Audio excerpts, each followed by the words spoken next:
追在简生身后的第10年，我突然死心了。原来多年的痴恋真的可以用1晚来结束。昨天晚上，我莫名其妙的被简生删了好友。好巧不巧，他删我时下了一场很大的雨。电闪雷鸣中，我蜷着腿缩在被子里，一遍又一遍的加他，一遍又一遍的输入着"我害怕，求求你别不要我"这些字眼。从开始的卑微到最后的麻木，加了整整1晚。天刚蒙蒙亮，雨停了，我也不爱了。简生通过我的好友申请是在早上8点整，他开始工作的时间。他这人时间观念很强，和我为数不多的几次约会也都是卡着点出现的。曾经我也为他的自律守时着迷过。厚重的窗帘遮挡住了窗外的阳光，手机荧幕亮时一夜漠河的眼睛被强光一刺，留下几滴生理性泪水，黏糊糊的很不舒服。是简生发来的消息，只有短短几个字，长记性了吗？要是搁在以前，我定是要刨根问底的问个明白。但是现在我只想睡觉。滑动他的对话框点了删除，这是这10年来我第一次不想回他。删完后又给简瑟瑟发了条资讯，晚上来找我，我们去857。昨晚莫睡，先睡会，别来吵我。顺便帮我跟你哥请个假，算了，直接帮我辞职吧。简瑟瑟是简生同父同母的亲妹，也是我从小一起长大的闺蜜。她看不上她哥，也理解不了为什么离经叛道的我在她哥面前会乖得像只没有爪子的猫。其实并不难理解，10年前那个少年破门而入，将我从那个昏暗的房间拉到了阳光下，我便将他奉为了神明。仔细想想，他并没错，只是不爱我罢了。而我现在也不爱他了。发完资讯，将手机关机，我用被子蒙住头，睡了个昏天黑地。这一睡便睡到了下午，还是被门铃声给吵醒的。我以为是简瑟瑟，迷迷糊糊的，他拉着拖鞋去开门，结果打开门的那一刹那，目光和西装笔挺的简生对了个正住。他站在光源下，浓眉微蹙，身姿挺拔，恍惚间和10年前的那个晌午重叠交错，甚至连那句不耐的像什么样子都一模一样。我低头看了眼身上皱得像抹布似的宽松睡衣，又揉了揉团成一团的头发，好像是不怎么体面。可是那又怎样呢？爱都不爱了，怎么可能还会去在意形象？我抱着辟邪靠在门框上，懒踏踏地问他：你怎么来了？说完还很没形象地打了个哈欠。简生有洁癖，可能见不得我此刻邋里邋遢的样子，黑着脸把头转向左侧，不再看我。为什么不去上班？手机还关机。他微哑着嗓子问我，带着几分怒意。我挑眉，回答得理直气壮：不想干了。当初吵着要这份工作的是你，现在说不想干的还是你。示威，你太任性了。任性？是啊，我一向任性，之前只不过在他面前收起了所有尖锐的刺。我勾唇，蛮不在乎地说道：简总是第一天认识我吗？我本来就是个扶不上墙的纨绔，不是吗？和简生闹了个不欢而散。回房间后，我也摸了睡意，盯着天花板发了半天的呆，脑海里全是我和他曾经的过往。15岁时，我跟在他身后，他冷冷地瞪我，不耐烦地问我能不能不要再跟着他。16岁时，我花了半个月的时间学会了做蛋糕，精心包装后递到他的面前，他只看了一眼，转头便扔进了垃圾桶。他说他不喜欢吃甜食。17岁时，同学笑话我说我好像简生的一条狗啊，恰好我和他一起经过，我气得想上去理论，却被他拦住了。他说没必要。18岁时，18岁之后，他很少会理我。不管我跟他表白多少次，他始终是那种态度，不接受不拒绝。怎么说呢，像是在钓鱼。门铃声再次响起，这次来的是简瑟瑟。她一袭大红长裙，浓妆艳抹，像个野艳的妖精。一进门，她便踢掉脚上的高跟鞋，探着身子上前摸我额头，喃喃道：这也没发烧啊。我推开她的手，转身走进更衣室，选了件黑色的露背连身短裙，换好后坐到梳妆台前开始化妆。简瑟瑟跟在我身后，叽叽喳喳的：你跟我哥怎么回事？我今天去公司帮我爸取，当时碰到他了，脸臭得跟吃了屎似的。你们是不是吵架了？不应该呀，你不是向来拿他的话当圣旨吗？没啥，就是我不喜欢他了。我打断他，翻出卷发棒递过去，帮我搞个风情万种的大波浪。之前的几年，我一直按照简生的喜好装扮，清纯可人的黑长直，仙气飘飘的淑女裙。简瑟瑟不止一次的取笑我，整得像个不谙世事的良家少女似的，也不嫌炫酒干架的时候那身行头不方便。说实话，还真挺不方便的。明明是个混子，非逼着自己装淑女。我这边话音刚落，那边的简瑟瑟一激动，手里的卷发棒甩了出去。卧槽，你咋想开的？我之前都怀疑是不是我哥给你下蛊了。我没再理会他，继续掰着眼皮画眼线，画到眼尾，特意往上挑了个魅惑的弧。画完后，对着镜子调整了几笔，直到满意了，才回头笑着回他，舔不动了。简生没有对我下蛊，他只会冷暴力我。哦，除了冷暴力，还有破。不管我做什么，都会得到他的否定。他说我只需要听话就行了。他用行动告诉我，胡世威，你得乖，你只有乖了才配得到回应。曾经我渴望得到他的爱，所以他让我做什么我就做什么。可是现在老娘不配合了。之前和老胡吵完架，我喜欢拉着简瑟瑟到酒吧发泄，在劲爆的舞曲下尽情的摇摆扭动，在那里大哭或者大笑都不会招来异样的眼光。我和简瑟瑟很有默契的彼此打着掩护，倒也成功的瞒过了简生。直到有一次用酒瓶给一个想对小姑娘用强的地痞流氓开了瓢，事倒是不大，毕竟老胡不差钱，坏就坏在不知道被谁捅到了简生面前。他整整1个月没理我。那之后我再也没去过酒吧。看吧，曾经的我就是如此卑微。和简瑟瑟驱车去了之前常去的那家，再踏入这片喧嚣，竟有种恍若隔世的错觉。山高皇帝远的春城，豪门不算多，但也不能说少。胡家和简家不能说数一数二，也绝对是榜上有名。两家在同一年恰好各生了一个空有美貌、不学无术的千金小姐，就是我和简瑟瑟。我们挑了个视野较好的卡座，刚一落座，有个穿着制服的男生走上前，毕恭毕敬地递上了点单平板。简瑟瑟瞄了一眼，挑眉笑道：“哟，现在酒吧服务生品质都那么高了呀？”我闻言抬头，映入眼帘的是一张极为精致的脸，只是太过稚嫩，脸上还有莫常开的小奶标。我也跟着笑，雇佣童工可是违法的。男生听我这么说，脸上带上几分羞赧，耳垂都染上了淡淡的粉。我成年了，真是个不禁逗的，倒还蛮可爱。可能出门莫看黄历。20分钟后，从不踏足声色场所的简生出现在了酒吧旁边，酒吧老板作陪，身后还带着2个一身黑的保镖。在10分钟后，酒吧清场。简瑟瑟在他哥的目光下，缩着肩膀往我身后躲了躲，成功的把那道含着怒意的视线引到了我身上。一张俊脸在明灭的灯光下阴沉的厉害。今天之前见到沉着脸的简生，我定会伏低作小，曲意承欢。而现在，即便是想到之前做过的那些作践自己迎合他的事，我都感觉自己像个傻逼。拂开粘在脸上的弯曲长发，我拉着简瑟瑟想离开，越过简生时被他拽住了胳膊。胡世威，他念得极沉极慢，显然是压着极大的怒火。我深呼口气，脸上挂上得体的微笑，转身望向他，客客气气地问道：“简总，有什么事吗？”简生可能还不太习惯我对他态度的突然转变，2道剑眉蹙得紧紧的，在中间拱成一个极深的川字。你怎么回事？他反问。我仰天翻了个白眼，懒得继续跟他绕，晃动胳膊从他的钳制中脱离，拉着简瑟瑟头也不回地出了酒吧。从酒吧出来，也败了玩乐的兴致，叫了个代驾，把我和简瑟瑟分别送了回去，各回个家。他找他妈，我继续睡觉。别问我为什么不是各回个家，各找个妈，问就是我莫妈。我妈在10年前的雨夜跳楼死了，当着我的面毫不留恋地纵身一跃。我本来也想随她去的，结果奔到窗前时被老胡拽住了。恰好有个巨大的闪电划破天际，我趴在我妈跳下去的窗口，能清晰地看到地上蜿蜒的血水。从那之后，我很惧怕雷雨天，本来以为能一觉睡到自然醒，结果第2天一早就被一遍又一遍的电话铃声给吵醒了。我摸过扔在一旁的手机看了一眼，是简生的助理。犹豫再三，我还是按下了接听键，毕竟没有必要为了简生跟所有人都闹得老死不相往来。简生的助理姓顾，30多岁，是个极其干练又守规矩的，就连打个电话也都是公事公办的态度。胡秘书，你已经迟到15分钟了。一板一眼的说辞。我这个秘书的职位是当初缠了简生好久才得来的。说是秘书，其实就一花瓶。平时我的工作除了帮简生泡咖啡，就是加班的时候帮他点外卖，连跟着应酬、递个档啥的这种跟正规秘书稍微挂点钩的事我都没干过，所以要离职连交接都不需要。当了简生2年的秘书，我从没被他承认过。他出席宴会，身边的女伴换了又换，那里面唯独没有我。不好意思，顾哥，我客客气气的回他，我跟简总讲过的，我不干了。话音刚落，电话那端传出啪的一声脆响，是杯子落地碎裂的声音。我想应该是之前我从迪士尼带回来，放在简生办公桌上，他却从来没用过的那个情侣杯吧。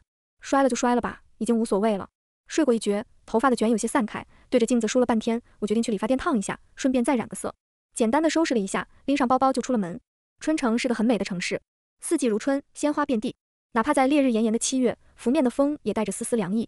在路边挑了家看上去比较顺眼的理发店，刚推开门，坐在吧台旁高凳上穿着米白色油布围裙的男生起身迎了过来，微微弯腰，客气地说了声欢迎光临。待他站直，视线停留在我脸上后，那张婴儿肥的俊脸有瞬间讶然。好巧，又见面了。我冲他摆手笑道。他微微颔首，面上又附上一层薄薄的红，如春日盛开的桃花，好看的紧。看来不是不经逗，是太容易害羞。他应该是只负责接待的。我告诉他我是来烫发的之后，他便离开，换了另外一个年龄看上去要大上几岁的男生过来，对照着染色板选了个银灰色，一整套下来足足折腾了3个多小时。不过效果还是不错的。做完头发，我本想和那个长得很漂亮的小奶标道个别的，毕竟连续2天能在不同的地方偶遇，也算得上一种缘分。环视了1周，莫发现他便作了罢，也不过是一萍水相逢的过客吧。我原是这么想的，直到几天后再次遇见他。春城夏季多雨，且雨水往往来得毫无征兆，所以我很少在晚上独自出门。要不是简瑟瑟鬼哭狼嚎的打电话，我也不至于此刻躲在天桥下面吓得瑟瑟发抖。我蜷缩着身子，紧紧攥着已经没电关机了的手机，一遍又一遍的默念没事的，没事的。可在下一道雷声响起，还是会没出息的抱头紧闭双眼，脑海里除了红彤彤的血水，还有一遍又一遍的夹着简生的卑微的我。他明知道的，明知道我最怕的就是雷雨天，却还是在那么一个夜晚，扔下我一个人独自度过了漫长的黑夜。不知道是不是所有人在极度恐慌害怕时都渴望有一根稻草，我现在特别希望有个人能够出现陪在我身边，哪怕是简生我也会感恩戴德的。我知道现在的我很没出息，但是没办法，我真的怕。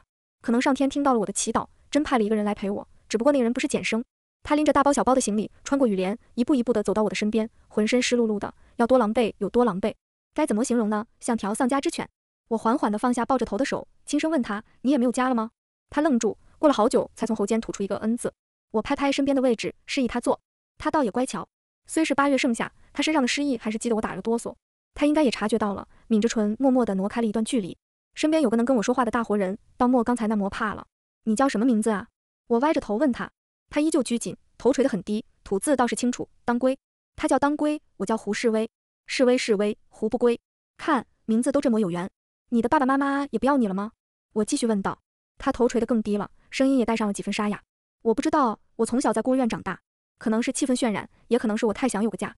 鬼使神差的，我对着他说了句：我给你个家吧。我给你个家，你也给我个家。我们在天桥底下坐了很久，也聊了很久。他告诉我他叫薛当归，因为院长是在白雪皑皑的雪地中发现的他，便给他取了个谐音，作为了他的姓氏。他还告诉我，他18岁生日过完便搬出孤儿院独立生活了。今晚是因为房东突然涨房租，他觉得不合理，跟对方理论，结果被赶了出来。我问他，你打了那么多份工，不至于出不起那点房租啊？我收到首都大学的录取通知书了。他回答我时眼睛亮亮的，盈满了对未来的憧憬和希望。我打暑期工就是为了赚学费。多少钱？我帮你出了。我说道。我不缺钱，但我缺爱。悬，挺缺。我要是不缺爱，也不至于舔了简生那么久。他摇摇头说，不用的，学费不贵，我已经攒够了。他咬了咬下唇，犹豫了几分钟，才问道，我们以后就是一家人了吗？不会抛弃对方的那种家人是吗？黑眸里满是小心翼翼的期待。我点头，是，不会抛弃。14岁，常年不归家的老胡养在外面的女人被搬到了台面上。我妈一时想不开，当着我们的面跳了楼。从那之后，我便没了家。曾经，我以为那个带我走到阳光下的简生会是我的归属，所以这么多年，我对他百依百顺，唯命是从。哪怕很多人说我死皮赖脸的倒贴，我也无所谓，因为我真的很想有个家。结果24岁，简生也扔下了我。万幸，我捡到一个18岁的孩子，我终于有家了。等到雨停，我们一起回了公寓。简瑟瑟在门口不知道等了多久，一见到我就扑了过来，抱着我哇哇大哭。对不起，对不起，微微，我不知道会下这么大雨，我不是故意的。我找不到你。我轻拍他的后背，帮他顺气，柔声哄着，我这不是回来了吗？别哭了。他抽了抽鼻子，继续哭。你一个人在外面，肯定吓坏了吧？都怪我。确实，开始是吓坏了，好在后来遇到了当归。想到当归，我忙把简瑟瑟推开，指着身后那个腼腆的大男孩，帮他们互相介绍。这个是当归，我弟弟。简瑟瑟，我最好的姐妹儿。简瑟瑟胡乱地擦了擦眼泪，错愕道：你什么时候有弟弟了？我怎么不知道？这不是那天在酒吧为我们点单那个服务生吗？我点头，以后我们姐俩就相依为命了。简瑟瑟秀美的五官拧成一团，半晌，她拉了拉我的衣角，凄凄哀哀地问：微微，你真不要我哥了呀？不是不要，而是要不起了。上次从酒吧离开之后，我便再没见过简生，倒是简瑟瑟主动跟我提起过，说他哥出差去了外地，没有10天半个月的回不来。所以我半夜起床找水喝，路过客厅的落地窗，看到楼下正靠着路灯吸烟的高大身影时，一度怀疑自己是不是眼花了，或者也有可能是梦游。睡醒后，我摸过手机给简瑟瑟发信息：你哥回来了吗？等了10几分钟，他发了2个语音条过来。莫呢，还在魔都。微微，我昨天都没告诉你我哥有多恶劣。我那会儿找不到你很着急，就给他打了个电话，说了这件事。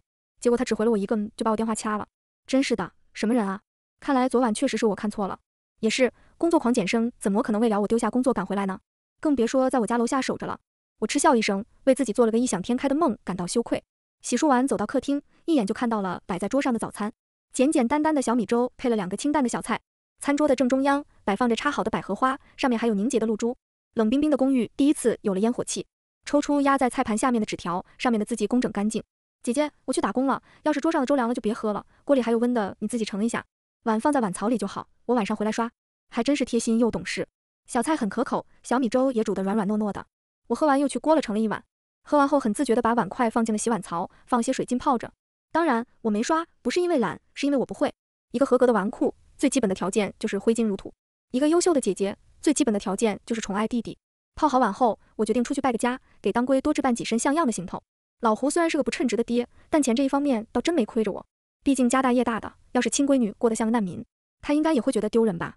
当舔狗的那几年，我没少给简生买衣服，所以选起男装，驾轻就熟。去了几个之前常去的顶奢店，把看上去适合当归的都让人包了起来。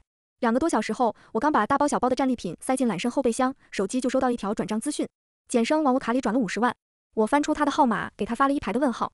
很快便收到了他的回复，思南说在不用你看到你给我买衣服了，可能是购买的太过投入，我竟没注意到谢思南也在，把钱给他转回去。买了，但不是买给你的。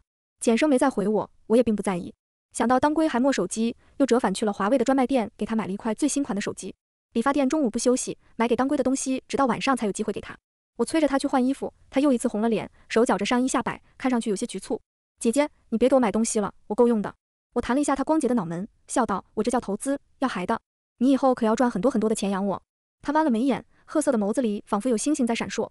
他说：“好。”干脆而又坚定。其实我并没有想让他选，那么说只是想让他收的不要有心理负担。可能太过渴望温暖的人都是这样，别人对他1分好，他就想要回报10分。只是彼时的我却忘了，在孤儿院长大的当归远比我更渴望温暖，渴望有一个家。5天后，简生回来了。简瑟瑟问我要不要去接机，我想都莫想回绝了他。没空，今天要陪我弟。当归难得休1次假，我答应他要陪他去游乐园。我们一起去坐过山车，坐大摆锤。第一次看到他笑得那般开怀，我心情也跟着舒畅。再懂事再成熟，终究不过也将成年的孩子。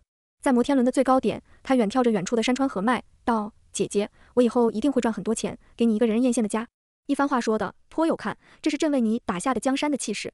一直玩到夕阳西落，我们一起踏着晚霞回家。回家的路上还拐到附近的菜市场买了菜。当归提着菜在前面走，我跟在身后踩他的影子。你干什么呢？他回头问我，肉嘟嘟的俊脸洋溢着青春的气息。我攥着背包的袋子冲他笑，踩影子啊，这样就跑不了了。他双颊染上艳丽的绯红，在橙红色的霞光映照下更显旖旎。轻舔了下唇，他看向我的目光有几分灼热。我不会跑的，他说。公寓楼下，简生正倚在车门上等我，脸上带着疲倦，风尘仆仆。看到跟我并肩而行的当归，2道难得舒展开的浓眉又蹙到了一起。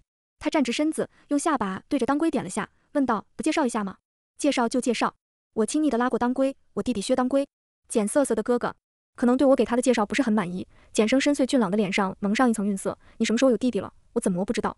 真不愧是亲兄妹，连提出的疑问都一字不差。”我不想搭理他，扯着当归的胳膊想回家，刚走没2步，硬生生的被简生给拽住了。“有事找你。”我站住，扭头看他，示意他说。他清了清嗓子，语气缓和了些：“我是来拿你前几天给我买的衣服的。”手心里，当归的腕部肌肉线条绷紧，我安抚似的捏了捏他，仰头看向简生：“我跟你说过了，不是买给你的。”简生显然不信，极力的克制着他的不耐：“示威，别闹了。为什么会觉得我是在闹呢？示威别闹了，示威听话。”这些话我真的听腻了。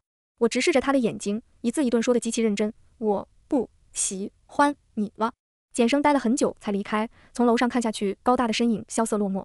当归站在落地窗前看了很久，精致的眉眼隐在逐渐沉暗的夜色中。半晌，他才缓缓转头问我：“是姐姐的男朋友吗？”我思考了几分钟才明白他说的是谁。不是，只是我舔了10年的男人罢了。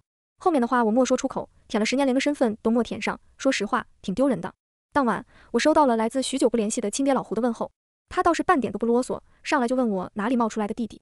当被告知是我捡回来的孤儿后，更是破口大骂：“你他妈自己家里的亲弟弟不认，从外面捡个野种回来！”我咬着后槽牙对了回去：“我妈就生了我一个，我哪来的亲弟弟？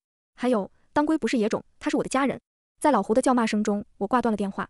我妈死后的第2年，小三挺着孕肚风光进门，我嫌看着膈应，索性直接搬了出去。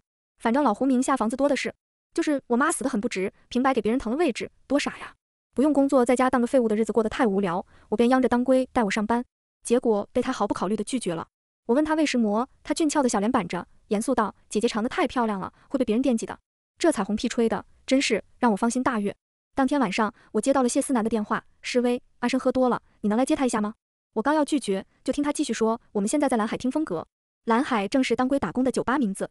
右眼皮跳了一下，有种不是很好的预感，简单收拾了一下，我驾车赶了过去，把钥匙扔给泊车小弟。一进门，刚好有个服务生举着托盘经过，我忙拉住他问道：“当归呢？”服务生毕恭毕敬的，好像听风阁的客人点了他。蓝海顶级 VIP 包厢有4个，分别以风花雪月命名，听风阁就是其中之一。果然跟我预料的一样，包厢里简生靠在沙发上，目光放空，当归站在旁边，手里拿着一瓶开了封的路易13，看到我进来，眸子一暗，叫声姐姐。我夺过他手里的酒放到桌上，拉起他的手就想往外走，刚迈出去2步，身后酒瓶落地，紧跟着传来一道冰冷阴质的声音：“是因为他吗？”我僵在原地。上次他用这种语气说话，还是在我18岁时和简瑟瑟出去玩，回家途中被2个小混混拦住调戏，我掩护简瑟瑟逃了出去。10几分钟后，那2个小混混正撕扯我衣服，简瑟瑟带着简生赶了回来。那是我唯一一次见到暴怒的简生，他拎着一根金属棒球棍，双眼猩红，疯了似的砸向那2人。最后要不是我和简瑟瑟拦着，他估计能把人打死。后来虽然命保住了，其中一个却硬生生的被打断了一条腿。好在我们2家都家底殷实，赔了些钱，这事也就不了了之了。过去了这么多年，我怎么就忘了他本就不是什么温和好相与的性子呢？我将当归护在身后，转身和简生对视：“不是，我们的事与任何人无关。他身上穿的是夏季最新款吧？”简生站起身，一步一步逼近：“示威，怎么就不能乖点呢？”他的呼吸喷在着我的脸上，带着酒气。身后的当归轻轻一扯，把我们的位置调了个个。他脸上的肌肉紧绷着，一双好看的桃花眼和简生对视，像个想扑上去撕咬的小狼崽子。简生的脾气，用简瑟瑟的话来说就是独断专行，对付他得顺着毛摸，这也是我这10年摸索出来的经验。我示意谢思南带当归出去，谢思南向来是个赶眼色的，应该也是担心两人起了冲突，上前拉着当归的胳膊往外拽。走啦，弟弟，我们就别在这当电灯泡了，让你姐和你未来姐夫好好谈谈。当归也倔，任他怎么拉扯就是不肯动，说出来的话也带上了火气，他不是我姐夫。我拍拍他绷直的后背，声音放柔，你先跟思南出去，我没事的。当归从不会忤逆我，虽不放心，还是一步3回头的跟着谢思南往外走。临到门口，他回头对我说道：“姐姐，我就在门外守着，你要有事就大喊。”真真切切的担忧，轰得我心头暖暖的。待包厢那扇门关上，简生单手擒着我的下巴，让我跟他对视。示威，别看别人，我会受不了的。低哑的嗓音带着溢于言表的委屈。说完，他便将头埋进了我的颈间，呼吸有些重，温热带着诗意，痒痒麻麻的。我轻轻推他，你喝醉了，我送你回家。推了几下，推不动，反而被他揽进了怀里。我没醉，他喃喃道：“我喜欢你的，示威，我是喜欢你的。要是换在半个月多前，他没有在那个雨夜扇我，我现在定是喜不胜收的。只可惜时光无法逆转。有句话怎么说来着？迟来的深情比草贱。我静静地任由他抱着，胸口酸酸胀胀的，与爱情无关，只是委屈，铺天盖地的委屈。替曾经那个卑微的追逐了他10年，却始终得不到正面回应的自己委屈，也替被那个孤单的抛弃在雷雨夜，独自面对恐惧的自己委屈。眼泪啪嗒啪嗒的往下掉，控制不住，没一会便阴透了简生的衬衣。感受到胸口的湿意，简生松开我，往后退了一步，双手捧着我的脸，怎么哭了？我咬着下唇哽咽，简生，好了的伤疤我都忘不了疼，更何况是还没结痂的。你说你喜欢我，要是真的喜欢，怎么舍得删我？怎么舍得让我低到尘埃里？整整1夜呀！你应该很清楚我有多害怕的。简生低头吻掉我的泪水，在第2个吻要落下时，我用力地推开了他，落荒而逃。曾经我有多期待他的吻，现在就有多反感。我从来都不是好了伤疤就忘了疼的，从来不是。当归果然守在门口，俊脸上毫不掩饰的担忧。见我哭着出来，忙慌乱地帮我擦着眼泪，急声问我怎么了，他是不是欺负你了？我去找他。说完便想往包厢走，我拉住他，抽噎着摇了摇头。当归，我想回家。且不说他能不能打得过简生，单简生这几年在商场的铁腕，狠辣连老胡都得让几分，我又怎能让他为了我去鸡蛋碰石头？当归垂眸看着我，灯光下的眸子流光溢彩，遮不住那满目的心疼。他声音嘶哑，好像在那一瞬间长大了很多。好，我们回家。找领班帮他请了假，碍于我的身份，领班倒也莫畏难。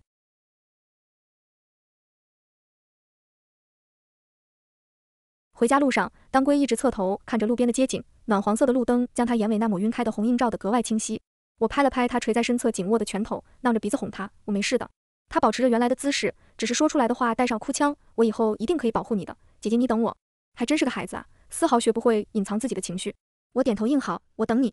眼底刚止住的失意又开始翻涌，原来被人在意的感觉是这样的呀。简生开始疯了似的给我打电话发信息，不胜其烦的我拉黑了他所有的联系方式。我追在他身后的时候，他把我当空气，很少会主动找我。等到我放弃了，又开始不停的骚扰我。10年的时间，莫能让他发现他对我的心意，结果刚失去就幡然醒悟了，这未免也太扯了吧。所以我理所当然的把他的行为定义成了耍酒疯。果然，第2天睡醒后，一切都恢复回了往日的风平浪静。在家躺了2天尸，当归辞职了。他拎着菜推开门走进来时，我正穿着睡衣踩在体重秤上，双手还捏着腰上的软肉，一副生无可恋的样子。睡醒了，把菜放到桌上，他嘴角噙着隐隐的笑意，那眼神看上去像是宠溺。我揉了揉眼，肯定是自己刚睡醒还迷糊着。走到我旁边，低头看了下体重秤上面的数字，轻声念了出来，52.8。我也顾不上揉眼睛了，翘着脚扑上去捂他的眼睛，你不准看。结果脚下莫站稳，整个人扑进了他的怀里。他身上有佛手柑的清甜，是我最喜欢的味道。出于本能，我紧紧地抱住了他的腰，他也下意识地将我揽住，脸贴在他胸口的位置。他的心跳快速而又剧烈，扑通扑通地撞击着我的耳膜，连我的心跳也跟着带乱了。感觉到脸火辣辣的，我忙挣扎着想站稳。当归的双臂紧了紧，嗓音微哑，姐姐别动。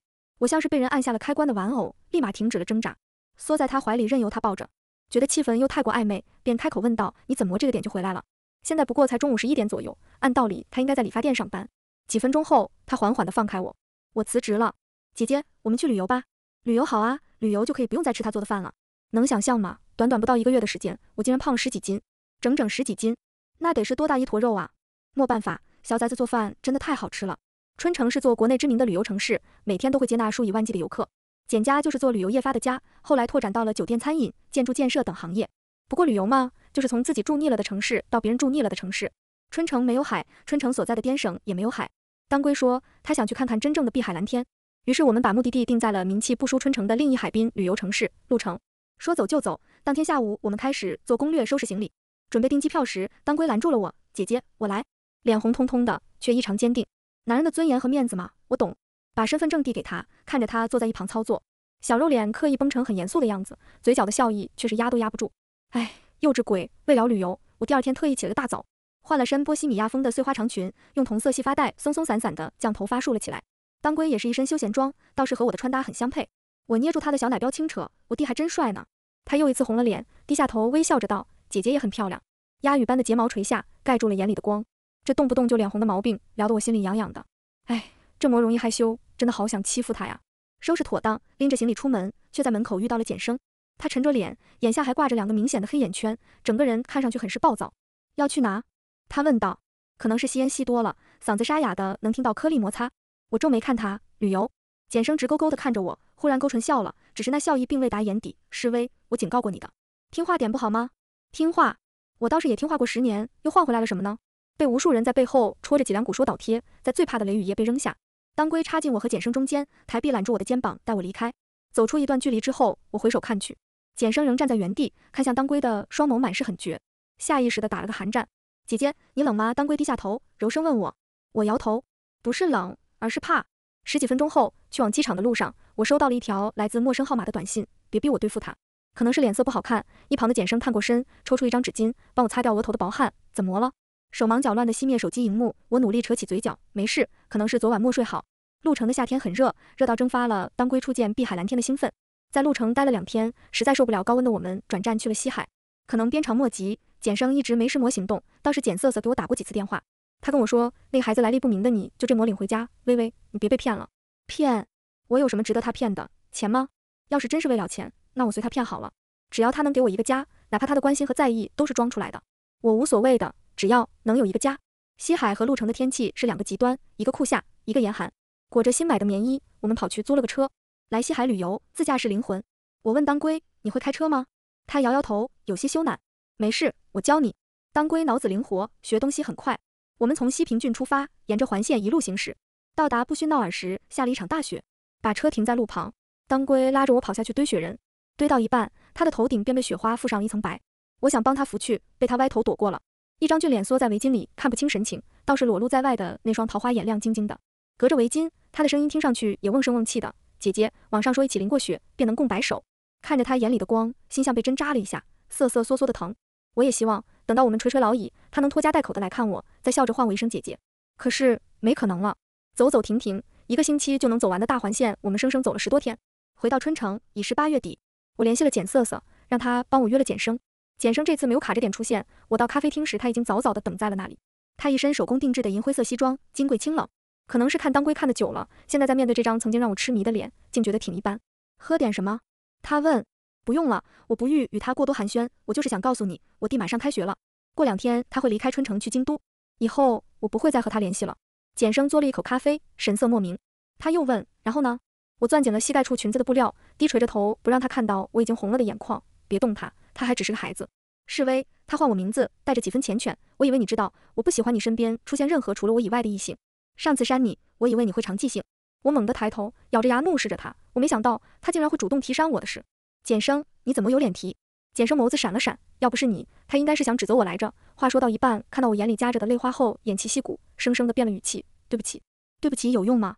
我捅了你一刀，再跟你道歉，你就不疼了吗？我站起身，片刻都不想跟他继续独处下去。临走前还是不放心，又警告了他一遍，别动我弟，等他去了京都，我会和他断干净的。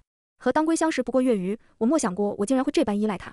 这1个多月，他每天都会在桌上的花瓶里插上一束带着露珠的花束，会做好饭放在锅里给我温着，再出门去打工，会在打雷的雨夜靠在我的门板上一遍又一遍的跟我说着他在。把车开到人烟稀少的路上，我坐在车里嚎啕大哭。我以为我能有个家，可是为什么就是不行呢？我不想放弃当归，可我又该拿什么去和简生对抗？简生前几年就已经接管了简氏，而当归是个孤儿，无权无势的。作为简氏当家人的简生，只要花点钱就能悄无声息的弄死他。我也不过是个米虫，我很清楚老胡不可能为了我和简生硬碰硬。我不敢，真的不敢。哭到嗓子嘶哑，口腔里有淡淡的铁锈味，我才歇了。调整好情绪，从包里掏出小镜子补了个妆，这才驱车回家。推开门，满是的饭香。当归从厨房探出头，姐姐，你回来了呀，还有一个菜，你先洗洗手，等下就可以吃饭了。我想，这便是我渴望的生活吧。有人在家里做好饭等着自己，笑眯眯地说洗手吃饭了。只是这样的生活我马上就要失去了。临近开学，需要置办的东西很多，我想对当归好一点，再好一点。我不知道要怎么做才算对他好，只会疯狂的买。在我又一次拎着大包小包回家时，当归俊俏的小脸红一阵白一阵的，煞是精彩。然后他就不让我自己出门了。在我买贪婪的鸡飞狗跳中，到了当归该去学校报到的日子，我送他去机场。在人来人往的候机大厅，我已查看他证件照有没有带其未由，要来了他的钱包，又让他去帮我买水支开了他后，偷偷用手机拍了张他的银行卡照片。他回来的很快，一路小跑至我面前，把水递给我，微喘着气说：“姐姐给你。”白皙的俊脸因为运动有些长红，额间有细细碎碎的汗珠。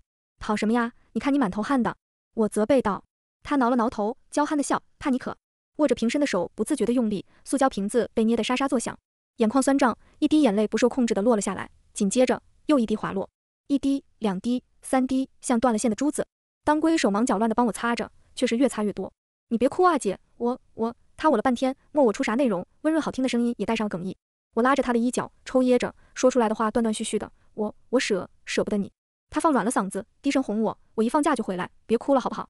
我点头，那个好字却是怎样都说不出口。对不起当归，姐姐不能等你回来了。目送他过了安检，我站在原地发了很久的呆，才拖着沉重的双腿走出航站楼。春城的天气很好，晴空万里，漂亮的像是一幅水墨画。可我只感觉压抑，特别的压抑。今天开始，我又是一个人了。回到公寓，简生正等在楼下。我现在最不想见到的人就是他了，于是绕过他准备回家。今晚陪我去参加个酒会，他在身后说道。我没理他，径直开门走了进去，当着他的面用力地将门一摔，心头的憋屈这才消下去一丝丝。因为一个人住，当初我特意选了个2室1厅的小公寓，之前没觉得，现在当归一走，竟觉得空旷的可怕。缩在客厅的沙发上，发了很久的呆。夜幕低垂，熟悉的手机铃声将我拉回现实。刚接起来，当归的声音便从话筒里传了出来：“姐姐，晚上好。”我清了清嗓子，努力让自己的声音听起来很轻快。晚上好啊，当归。姐姐你在干嘛？吃晚饭了吗？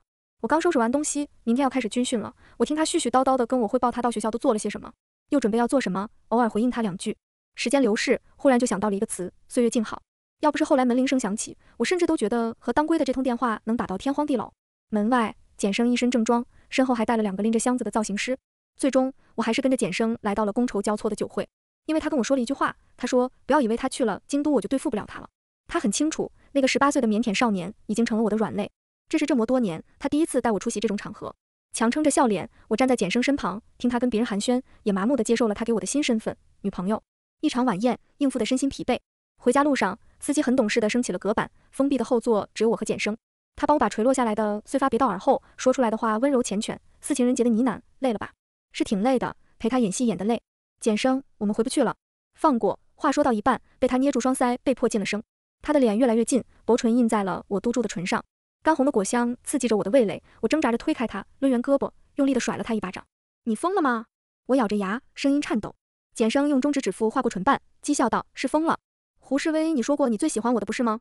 是啊，曾经的我总是一遍又一遍地跟他说，简生，全世界我最喜欢你了。收到的却永远是他冷冰冰的一张脸。想了想，又把现在住的小公寓转到了当归名下。左右我也不可能继续住在这里了，还不如留给他，至少那样还会让我觉得我的家还在。做完这一切，我编辑了一条短信发给当归，大体内容是感谢他陪我演了一场戏，这些就当是片酬了，让他以后不要再找我，他的身份不配当我的家人。总之，话说得很难听，我自己看的心都一抽一抽的疼。发送成功后，截了个图，把当归拉进了黑名单，又把简生从黑名单放了出来，把截图发给了他。断干净了，希望你也说话算话，不要找他麻烦。是我亲手把一个无辜的孩子拉进了漩涡里，总归要把他安全的送出去的。即便割舍远比我想象中的要痛得多。没了当归，生活又变成了原来的单调，和简瑟瑟逛逛街、购物，参加个塑胶姐妹聚会，日子枯燥而又无趣。时间恍恍惚惚的过了半个月，当归回来了。他在我常去的那家奢侈品店外堵住了我。仅半个月，他却瘦了很多，看上去比我捡到他的那个雨夜更加落魄。那双桃花眼已经看不到了往日的光。他问我，不是说好的不会抛弃吗？我把头扭向一边，不去看他，因为我怕自己会控制不住哭出来。无聊消遣罢了，也就你这种穷小子当了真。当归的手握得紧紧的，他猩红着眼眶，又问了我一句：姐姐，你真的不要我了吗？我咬着牙反问他：你觉得你配吗？下一秒，一张薄薄的卡片落到我的面前。对，我不配。拿好你的钱，我不稀罕。他走得决绝，我看着他挺得笔直的背影，抱着胳膊慢慢蹲下，又一次哭得不能自已。这磨就能这磨痛呢？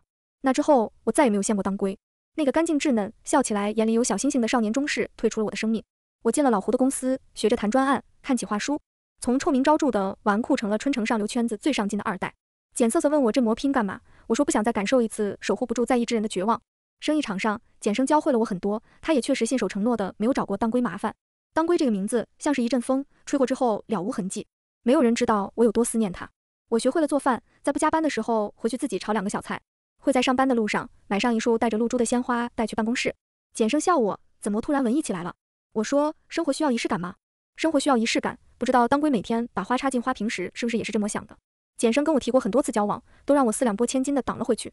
再一次简瑟瑟欲言又止的暗示我他哥年纪不小了，该成家了之后，我把简生灌醉，送到了一个暗恋了他多年的富家千金的床上。说起来还有些丢人，我喜欢简生的那些年末少因为争风吃醋和人家掐架，现如今把简生打包送给他，就当为自己的年少无知赔礼道歉吧。为保稳妥，我特意打电话喊来双方母亲，来了场现场捉奸。简生围着被子，光裸着上半身，身上零零散散的散布着细小的抓痕。他看向我的眸子满是苦涩，声音有种凄凉的破碎感。他说：“胡世威，你真狠。”我微微勾唇，彼此。他逼我舍弃当归时，又何尝仁慈过？半个多月后，我收到了简生的订婚请帖。订婚宴我没去，因为我那天刚好约了一个访谈。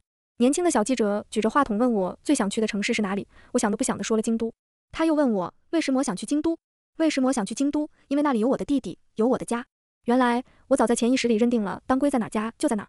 愣了好一会神，小记者唤我需要考虑这么久吗？胡小姐，我笑得爽朗，就是想去看看祖国的心脏。有些念想无需宣泄于口，思念当归从来都是我一个人的事。离开当归的第6年，我30岁了，开始周旋于各种相亲宴。老胡老了，他不再盛气凌人的责骂我，而是改成了怀柔政策，再隔3差5的卖个可怜。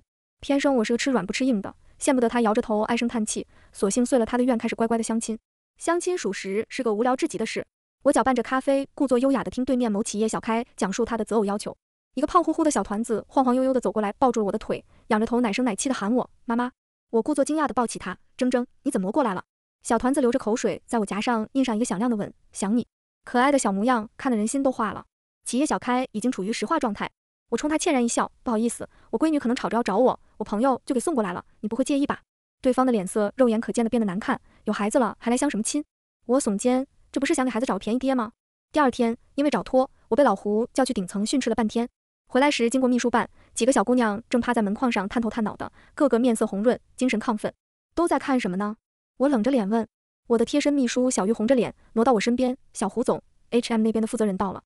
我嗯了一声，现在人呢？小玉脸又红了1个度，在您办公室等您。HM 是近几年以黑马之姿异军突起的京都新贵，据说创始人背景很大。想当然，京都的背景肯定不可能只是单纯的金钱，但凡跟权势挂了钩，那身份比我们这些蝇狗狗的纯商人自是高了不止1个档次。我整理了一下衣服，脸上挂上得体的微笑，往办公室走去。不好意思，让您久。推开办公室的门，在看清办公椅上交叠双腿坐住的人后，愣在当场。说到一半的话也卡在了喉间。褪去小奶膘，精致的五官愈发立体，竟是比以前更惊艳了。难怪秘书办的小姑娘一个个的面色绯红，双目含春。她并没有起身，双臂撑着椅子扶手，修长的手指在胸前交叉，搭起一个拱桥。好久不见啊，她笑着说道，语气疏离而又客气。是啊，好久不见啊，我很想你。当归并未与我寒暄，吩咐我召集人马开会，完全一副公事公办的态度。HM 要在春城建一个规模巨大的主题乐园，选址恰好在我们曾经居住的小公寓旁边。开完会，紧接着又要去视察工地。我看了看脚下10公分高的高跟鞋和行动不便的包臀裙，说道：“我去换身衣服。”他面膜表情地瞥我一眼，语气沉沉的：“小胡总，这是要让我们这么多人等你自己吗？”6年的时间很长，长到足够让我的少年长成高不可攀的模样。他不再羞红着脸腼腆地喊我姐姐，而是唤我小胡总。昔日亮晶晶的眸子看向我时，也皆是冰冷陌生的淡漠，有口气哽在喉间，上不去下不来的，很难受。我低下头掩去神情，低声道歉：“不好意思，是我考虑不周了。那我们现在出发吧。”工地刚开始施工，路面崎岖不平，我穿着高跟鞋跟在当归身旁，走得踉踉跄跄的。不知道是谁不小心碰撞我一下，我一时莫站稳，直直地朝当归身上扑去。他动作迅速地扶住我，眉头紧皱，声音绷得很直：“小胡总自重。”一双大手掐在我的腰上，温度穿透隔着薄薄的衣衫，滚烫。我慌乱地站起身，不好意思。他捏了捏手心，似乎有些烦躁。算了，先回去吧，改天再来。简瑟瑟抱着铮铮来找我时，我正看着桌上的鲜花发呆。你这是撞邪了还是在思春了呀？我接过铮铮抱在怀里逗弄，开玩笑道：“可能是春天到了吧？你怎么过来了？闺女吵着要找你。对了，我刚等电梯的时候看到一个人，长得特别像你前几年捡回家的那个孩子。”我轻叹一口气：“是他。”简瑟瑟瞳孔瞪大：“你把他又找回来了？”没，他是 HM 的老板。显然，这个消息太过出乎简瑟瑟的预料，表情管理都差点失控。你说什么 ？HM 的老板不是姓云吗？他现在叫云随之。简瑟瑟斟酌一番，问道：“微微，你当年应该很怨我哥吧？怎么能不怨呢？如果不是他，我现在又怎么会与当归相见，连个陌生人都不如？”